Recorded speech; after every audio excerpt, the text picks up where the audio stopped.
पति पत्नी एक रीढ़ की तरह होती है। दोस्तों, जीवन में खुश रहना है तो छोटी छोटी खुशियों को नज़रअंदाज ना करें। कई बार ऐसा होता है कि हम बड़ी खुशी के चक्कर में अपना कीमती वक्त और उम्र दोनों बर्बाद कर देते हैं और दोष भाग्य को देते हैं, जबकि जीवन में छोटी छोटी खुशियां आते ही रहते हैं। नमस्कार दोस्तों, एक बार फिर से एल के स्टोरी मोटिवेशन चैनल के माध्यम से मैं आपसे मुखातिब हूँ, जिसमें इसी तरह की छोटी परंतु रोचक, ज्ञानवर्धक एवं प्रेरणादायक कहानी के माध्यम से अपना विचार प्रस्तुत करता रहता हूँ। एक गांव में एक परिवार रहा करता था।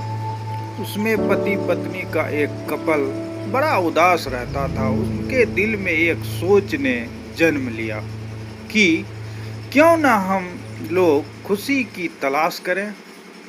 इसी क्रम में वे एक संत के पास चले जाते हैं और पूछते हैं कि मुझे पूर्ण रूपेण खुशी प्राप्त करने का उपाय बताया जाए। संत ने कहा, बिल्कुल आसान है, परंतु तुम लोगों को किसी ऐसे जोड़े को खोजना होगा जो संसार में पूर्ण रूपेण सुखी है, और प्रमाण के लिए उसकी कोई एक वस्तु मांगकर मेरे निकट लानी होगी। संत की बात सुनकर कपल ने खुशी की खोज में अपनी यात्रा आरंभ कर दी। सबसे पहले वे दोनों एक राजा के पास गए जो बहुत बड़े रियासत का मालिक था। उसने पूछा, भाई आप तो राजा हैं, उम्मीद है आप बहुत ज्यादा खुश रहते होंगे। इस पर राजा ने कहा, हाँ भाई, बात तो सत्य है।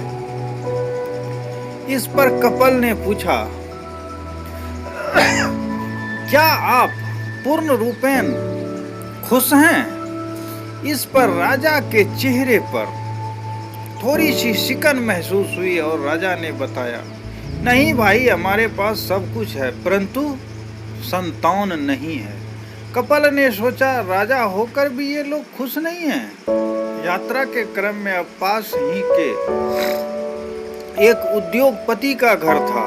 वे दोनों अर्थात पति पत्नी उनके पास गए और राजा के जैसे ही उनसे भी सवाल किया तो पता चला कि उनका व्यापार आजकल मंदी के दौर से गुजर रहा है, अतः वे लोग भी पूर्ण रूपेण खुश नहीं हैं। इसके बाद वे दोनों पति पत्नी चलते बने और जाते जाते एक गांव में मजदूर के पास पहुंच गए।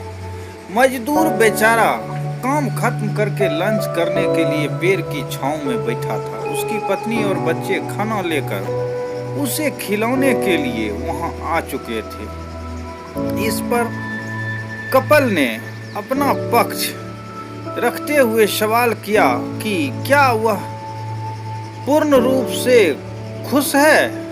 इस पर मजदूर ने जवाब देते हुए कहा कि हाँ भाई, परमात्मा ने जो ही दिया है, जितना ही दिया है, उसी में बिल्कुल संतुष्ट हूँ और पूरी तरह से खुश हूँ। कपल बोला, भाई अगर तुम पूरी तरह से खुश हो तो क्या तुम मुझे अपना फावड़ा दे सकते हो? इस पर मजदूर ने विनम्रता पूर्वक जवाब देते हुए कहा कि अगर मैं यह तुम्हें दे दूंगा तो कल मैं फिर काम किस चीज से करूंगा,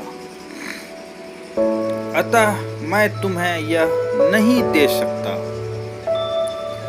इस पर कपल ने सोचा कि यह भी परेशान है और पूर्ण रूपेण खुश नहीं है। कहने का अर्थ यह है दोस्तों कि खुशी कहीं आ जाकर या दर बदर भटक कर खोजने की चीज नहीं है, बल्कि उसे छोटे छोटे पल में भी अनुभव किया जा सकता है। छोटे छोटे पल में भी खुशियाँ भरी पड़ी हैं। हमें आपस में पति पत्नी को एक दूसरे खुशियों में शामिल होना चाहिए और जीवन को रंगीन एवं सफल बनाना चाहिए। यही इस कहानी का मूल अर्थ है। दोस्तों, जीवन जीने के लिए इंसान को वक्त की नजाकत को समझते हुए जीवन में ईमानदारी, सच्चाई और इंसानियत के बल पर आगे बढ़ते हुए पति पत्नी के बीच एक मधुरिम रिश्ता कायम करना चाहिए और देश, समाज और संसार के लिए एक प्रेरणा का स्रोत बनना चाहिए।